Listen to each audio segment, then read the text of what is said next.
Бул жерден чыгып трибунан бар деп туура эмес маалыматтарды таратканды токтотуш керек. Биз эч кимге эч кандай мыйзамсыз мамиле кылбайбыз.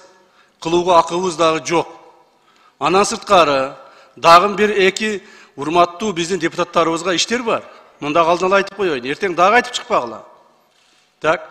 Кээ бирлерине өтө оор кылмыштарга байланыштуу иштер азыр дайындалып, уже экспертизалар чыгып атат.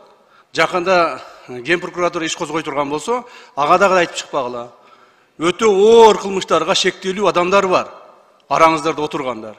Ал шектелүүнү биз териштирип чыгышыбыз керек. Ал боюнча бизге керектүү адамдар өздөрүнүн арыздарын берди. Биздин милдетибиз. Эгерде ошол арыз түшсө, биз аны карабай койсок, ошондо айтса болот. Мына мен арыз жаздым, мен арызым карабай атышат депчи. Эгерде биз ошо текшерүү маалында, же болбосо иликтөө маалында ал кылмыштар такталбай турган болсо, аны дагы сот аркылуу чечим кабыл алынат.